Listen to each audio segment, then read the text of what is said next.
So objectives, and this is altered objectives a little bit. We are going to do this. We're going to classify and evaluate polynomials, which we just did a little bit of, right? Yeah. I mean, we took a degree and a graph of it. We said, oh, those are the real intercepts, those are the positive ones, those are the negative ones, and those are the complex. So we've gotten a little bit of that. We're going to go a little bit further, and we're going to determine end behavior. End behavior. Scratch that out.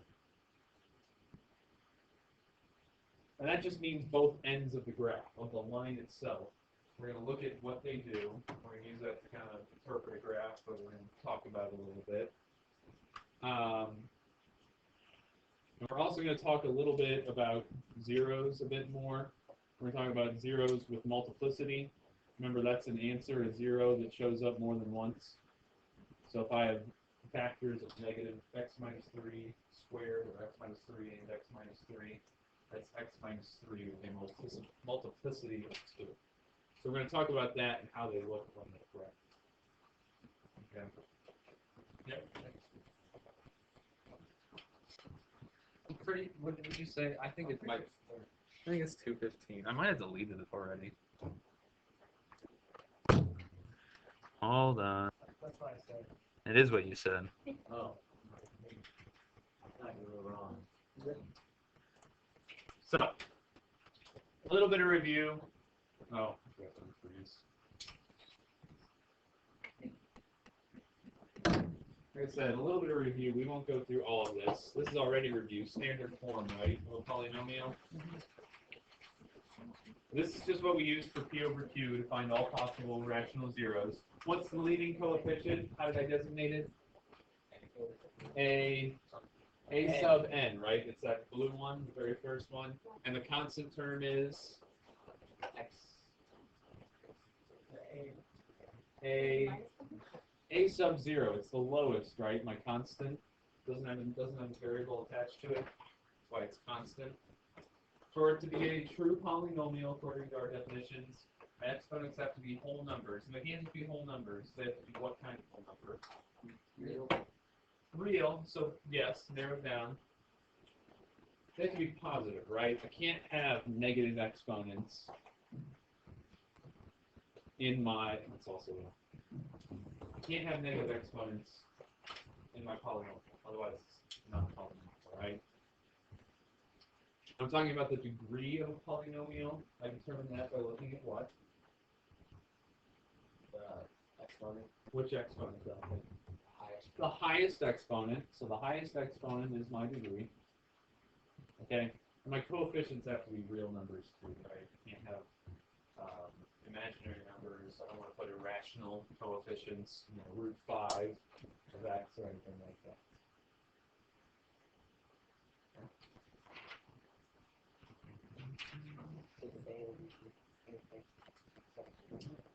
You're skipping most of this. Mostly because you know. Mostly because you know this. Look at like function evaluation. For f of x, and there's my function, find f of 3, where plug 3 in for x, right? And solve. You know how to do it with a calculator, hopefully. You certainly know how to do it on paper. Wait, on the quiz, is that all we had to do?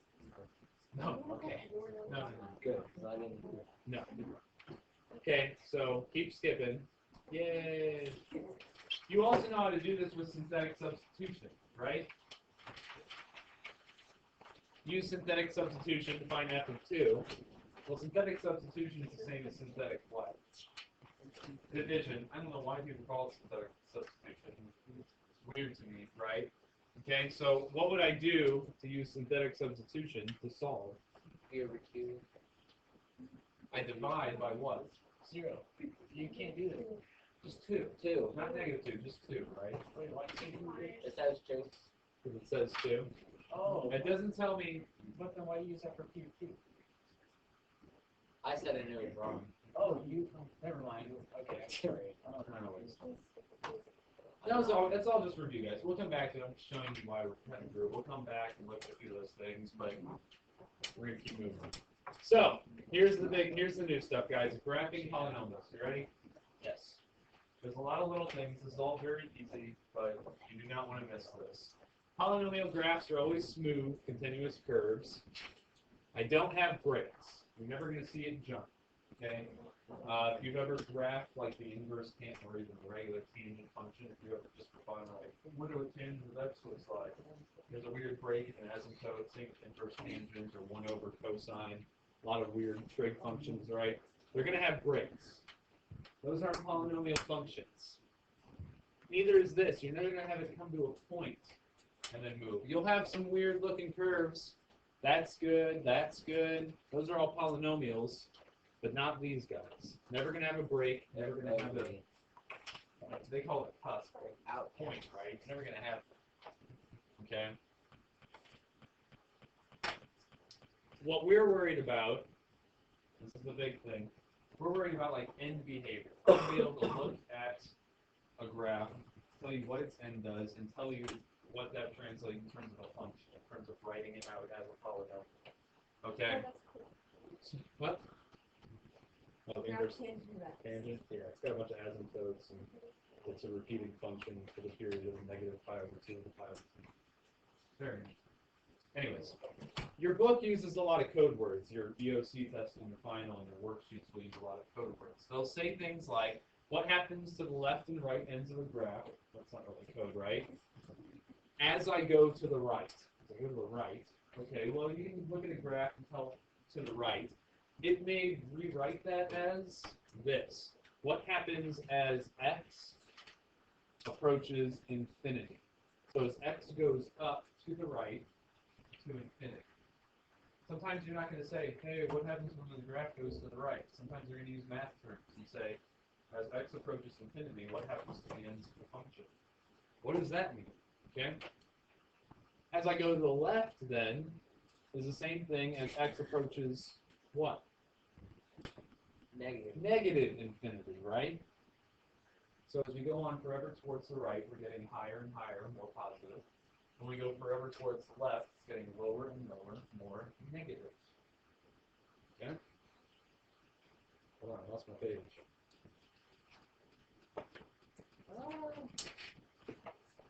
There we go. Where are we at?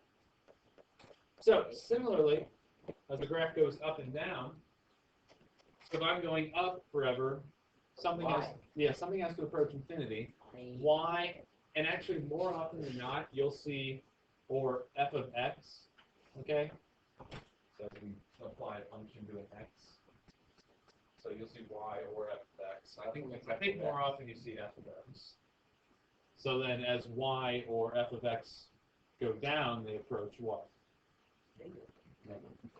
Just kind of code words, guys. You'll be fine here. The arrow means approaches, so as x approaches infinity.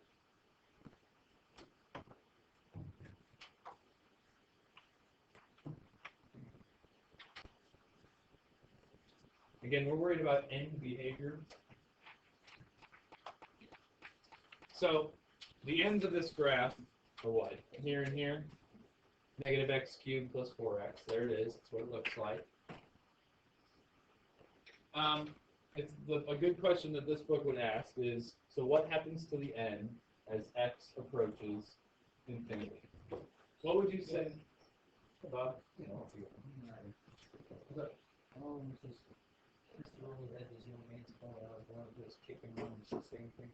would not said anything.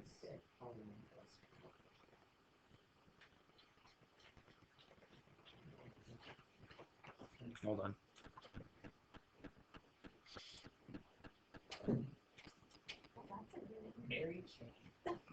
What would you say happens to the end of this graph as x approaches infinity?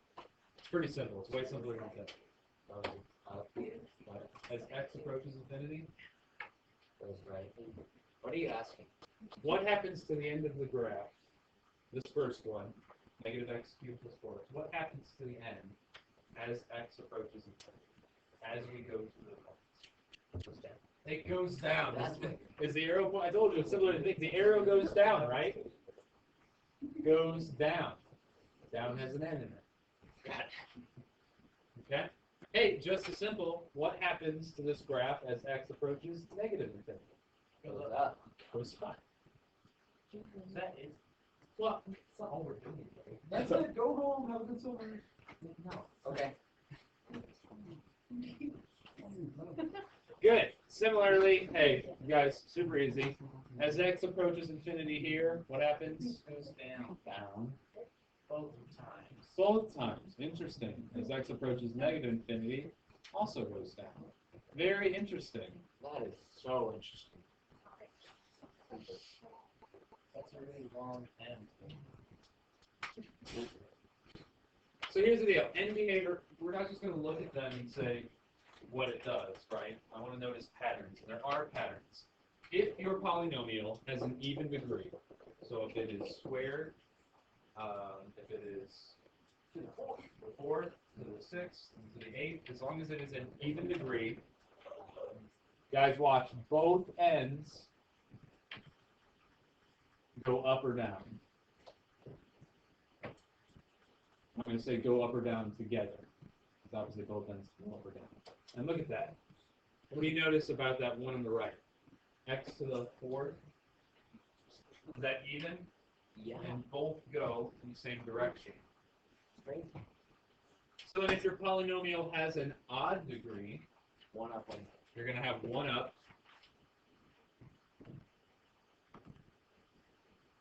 One end down.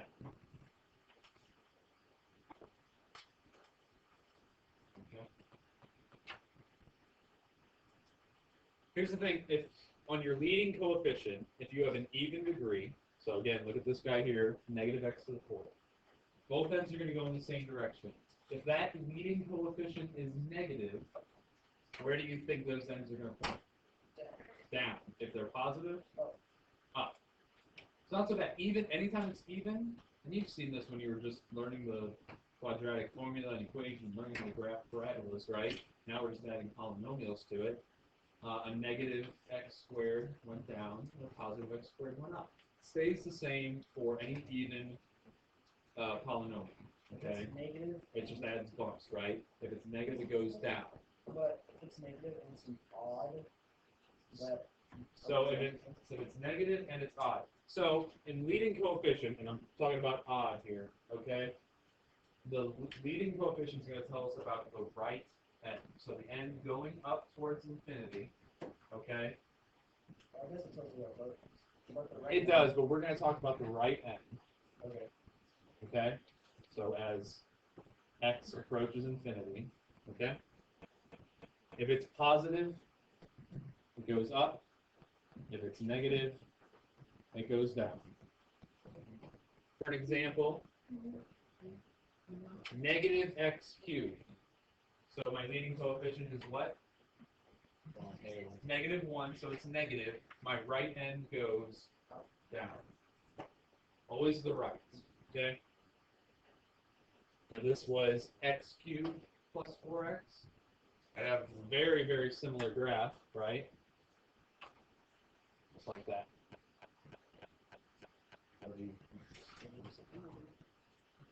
So like that. Yes. Guys, this is the big thing today, okay?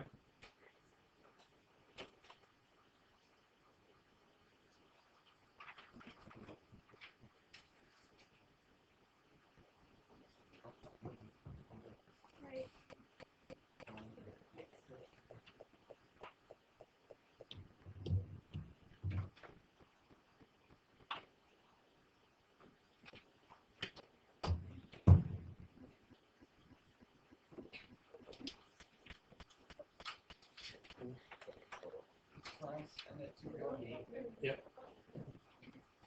So, describe the end behavior of the graph of the polynomial, okay? By completing the statements. Guys, this is what a lot of them will be like. They're going to say, hey, here's a list of functions, here's a list of graphs, Ashton. Okay? Cool. Don't do it again then.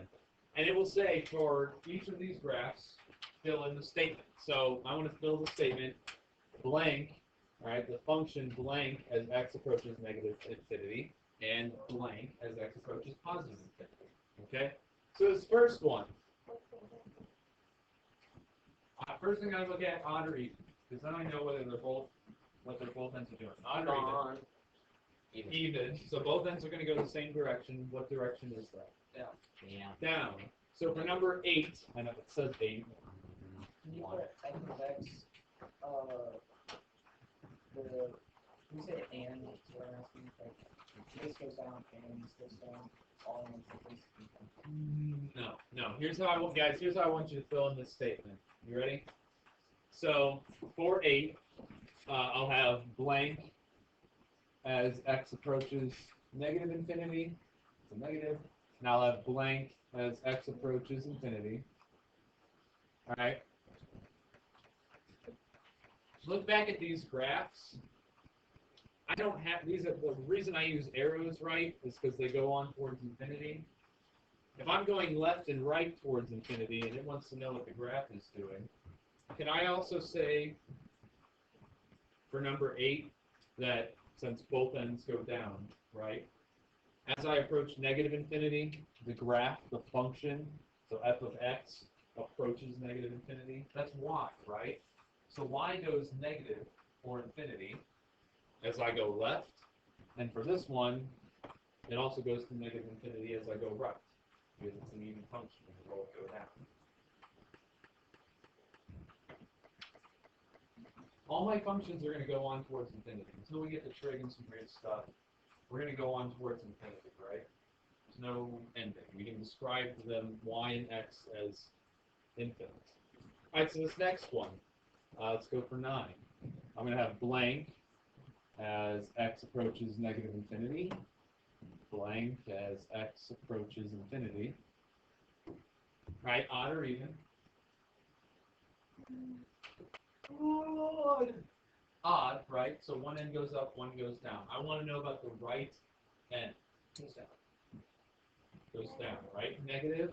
If it helps you guys, you can draw, give yourself just like a tiny little graph and just arrows. So the right end going down, and since it's odd, my left end goes up. You could have done that up here, and, written down and down, right? That's fine. Draw a little guy. Please draw it. It'll totally help you. And so then you go, all right, so as I approach negative infinity, I'm going positive. And as I approach positive infinity, y goes down. So down is negative. Are we seeing that? Is anybody just going, oh, no idea. Are you writing down, like, are those answers to the question? Because this is my question, right? Complete the statement. F of x, which is the same as what? Y. So y does what as x approaches? So on the homework, is it going to ask us to... It'll be similar to this. Yeah, it'll be a complete the statement. Or it'll say, describe the end behaviors. Yeah. No, I know what's my answers, my completing the statement. So if it goes up, it's positive. And if it goes down, it's negative.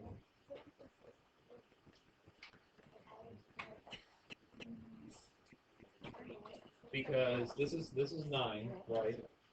Hold on. Right, we'll do another, maybe a little slower. Number 10. Do this on your own, actually. Do this on your own. Write out the statements and fill them in. Draw the little graph if you want. On a quiz or a test, I'll probably write in the blank for you, and you can just fill it in. I won't make you rewrite it, but here, h of x, blank, as x approaches negative infinity, and, sorry, I'm used to writing h of x blank, as x approaches positive infinity. So, do I have an even or odd function? Yawn. Even, so both ends are going to go in the same direction. And what direction is that? Up, right? Positive 5x. So for both of these, h of x or y approaches positive infinity as I go left.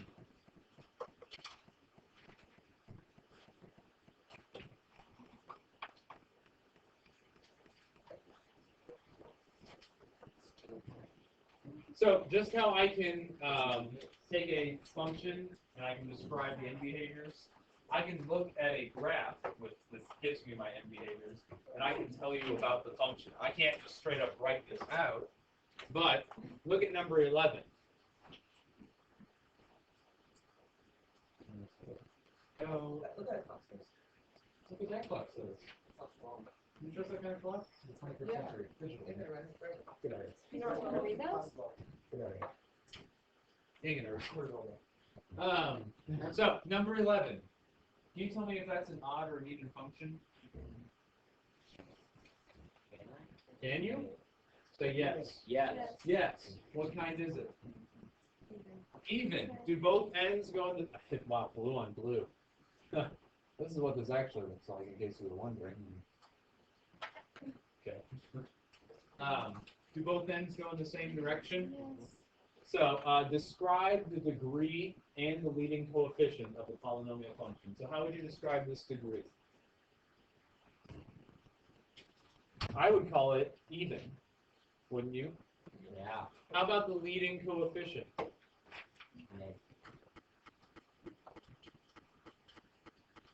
What's a T in it? Would you say it's positive or negative? Neg. Negative, right?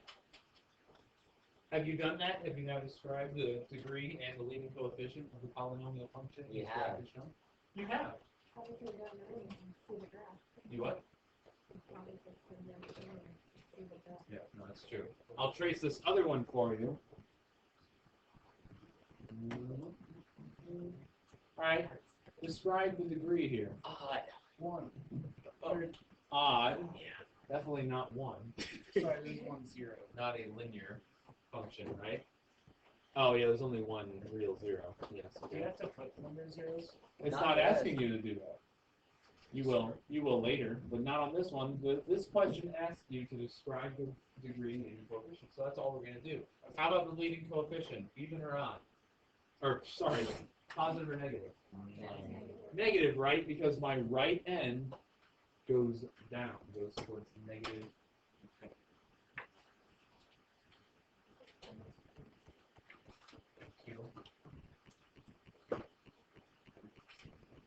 All right, the only other thing I want to do, I'm going to stop here, okay? I don't want to get a little bit of graphing calculator stuff done. You got some on your on your homework, right? So, an application of end behavior. Use a graphing calculator to estimate the zeros of this function. All right, well, I can just put it in the calculator real quick. The y equals. Where's my calculator? Yeah, I'm going to put it in the y equals.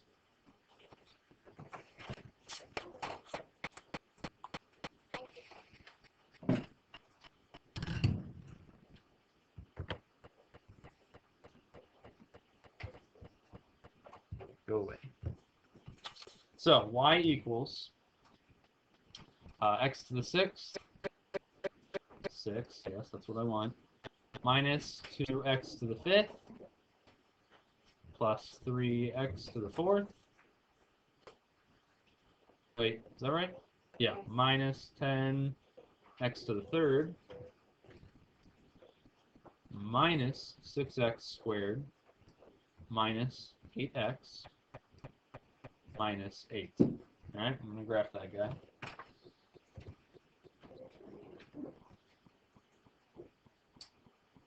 Waiting. Good. I could probably see that a little better. So I'm gonna go to like negative 20 and 20 for all this. Might be a little better. Hopefully, I don't know. You can just put it there. Come on. It's marginally better. That's okay. That's fine. That'll work because this is what, x to the 6? So what is it, odd or even? Even? Even, right? And was it positive or negative? I don't remember, so where's my notes? It was positive x to the 6. So both ends should go up. So what I want to do is I want to trace these to estimate some zeros, okay? Can't you just go to second graph and then find? Yes, I can find them exactly. Yeah, I can. But I want to estimate, okay? which is fine. So what I want to do here, let's see, we'll go to, actually, let's not estimate. Let's do it Whoa. exactly. Let's do it. Yeah. Let's So let's, we'll go zeros, okay? Everybody remember, if I go to second trace, that's the calc button. Here, I'll do it again. And I want zeros, which is the same as x-intercepts. So left bound, so let's do this negative one here. So somewhere to the left, so we'll go right there. Right bound comes down here. That looks pretty good. And I just want to guess, somewhere in the middle. That'll work. Negative 0.73. So is that a real or an imaginary zero? That's real, right? That's an y equals 0. That's touching the x-axis. So that's a real one. I've got another one over here. It's going to be less easy to get to. Oh, I passed it. This is tough. Look, I've got y of negative 46. And if I go 1 to the right, I get a y of 116. So you can't see your cursor here. So you've got to go just somewhere to the left here, somewhere negative. So negative 81 will work. And then I need to go somewhere positive. And 116 will certainly work. And another guess. And it didn't get me exact. Look, y is tiny, but it's not 0. But it's not bad. I can. That's why we say the calculator is still estimating. Because sometimes, just for reasons I can't explain, it can't give me an exact x-intercept. But that's pretty good, right? That's pretty close to 0. 1.2 times 10 to the negative 11. That's 11 0 decimals. And 2.73. So how, here, real quick, how many imaginary zeros does this function have? Imaginary zero. How many imaginary zeros? X to the 6. 4. 4 imaginary zeros, right? So it's x to the 6, so how many total zeros are there? Like 6. 6. And I see 2 of them. So there's got to be 4 that I can't see somewhere that aren't touching me. I'll write your homework up real quick. Wait.